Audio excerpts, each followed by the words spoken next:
जे किभଳି देखुछंती आमे शुणिछंती से कथा जे दिने चंदनपुर रे भक्तटी डाकिला आउ बड़ संकटारे नंदीघोष अटकी जाइथिला। आज जदिओ कुहा जाउछि 1971 मसीहा भଳି गोटे दिन में सबुकिछि जोथिपाई 2 दिन धरी घोषयात्रा उत्सव किभଳି देखुछंती बोध हुए भक्तों पाई 2 दिन धरी ये रथटणार सुजोग महाप्रभु दौछंती कि। जय जगन्नाथ जय जगन्नाथ जय जगन्नाथ। देखंतु पूजा आपण जो कथा पचारिले सेटा भक्त एवं भगवान गोटे रसघन निबिड़ संबंधर कथा। भगवान होउचंती भक्त भावग्राही, सी पुणी होउचंती अंतर्जामी। अंतर कथा अंतर्जामी जानती, जे भावे से भावे सुनती। जेते पाख नाही कि दूर नाही, कारण आमे देखीचु जेतेबेले पुराण रे वर्णना हैला विभिन्न कृष्ण काव्य मान करे एवं निखिल पुराण शिरोमणि श्रीमद भागवतम परी महापुराण रे जेतेबेले वर्णना आमे पाठ करू जे लक्षे योजन रे अछि कोठी द्रोणांचल पर्वत से पर्वत सन्निकटर से सरोवर एवं कोठी वैकुंठपुर।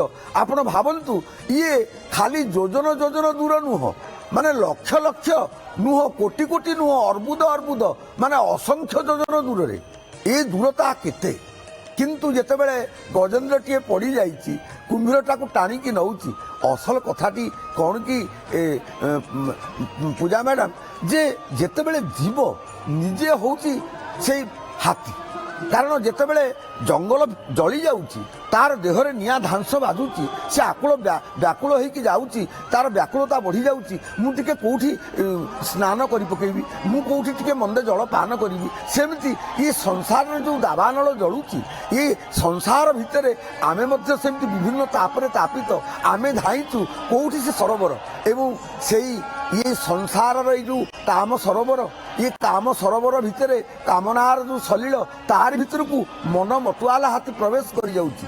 जो कथार संकेत संत शिरोमणि तुलसी मध्य करिसंति तांकर श्रीरामचरित मानस रे। मन करी विषय अनल बन जरई, मन करी विषय कहले मन करी, मन होउछि करी अर्थात हाथी। ए हाथी जेतेबेले से विषयानल रे दग्धीभूत होइकी जाइछि ए संसार सरोवर कामनार जल से पड़ जाइछि एवं सेठी अछि कौन ना सेठी अछि कुंभीर कुमार्ग आड़क भिड़ी नवाई, अर्थात जे प्रवृत्तिर मार्ग रे आमको भिड़ी नौछि से होछि कुंभीर।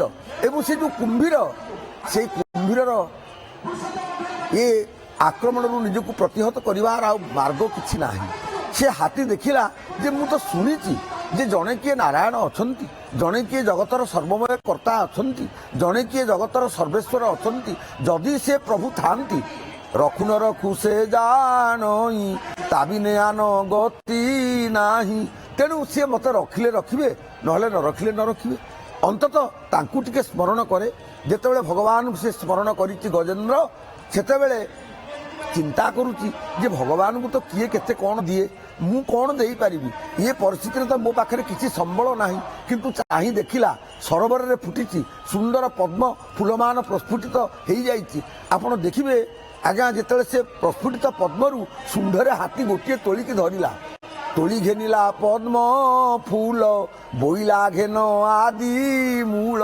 भगवान कहिचंती पत्रम पुष्पम फलम तोयम जो मे भक्त्या प्रजच्छति। मते भक्ति रे जी जहा दब पत्र हो पुष्प हो फल हो जल हो मु ताकु ग्रहण करिवि। एवं भगवान जगन्नाथ स्वामी आहा कि सुंदर नीलचक्र अति सुंदर शोभायमान ता उपरे पतित पावन बाना फरहर होइकी उडुची। एवं ये सुंदर दृश्य ये मन प्राण को तापित प्राण को मध्य शांत शीतल कर दउची। जो तीर्थयात्री माने आसंती, जो श्रद्धालु माने आसंती श्रीक्षेत्र अनेक व्यक्ति आपण माने जानती जदि खाली नीलचक्र को दर्शन हो गला ताहाले जगन्नाथ को दर्शन हो गला बोली आमे मने करि थाउ। ये होची गोटे भाव दर्शन कथा।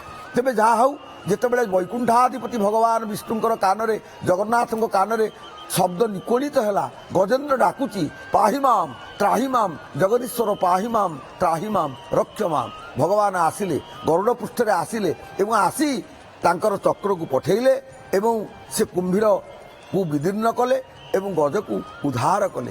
ये जो गज उदाहरण लीला आपण देखिबे गज उदाहरण बेश महाप्रभुंकर हुए एवं ये जो गज उदाहरण ମାନେ ଗଜ ଉଦ୍ଧାରର ଯେଉଁ ଅପୂର୍ବ ଲୀଳାକୁ ସେ ବ୍ୟକ୍ତ କରନ୍ତି। କୋଉଠି ବୈକୁଣ୍ଠପୁର ଏବଂ କୋଉଠି ଏ ହ୍ରଦ ଭିତରେ ଥିବା ହାତୀଟିଏ, ଏଠି ଦୂରତା କିଛି ନୁହେଁ।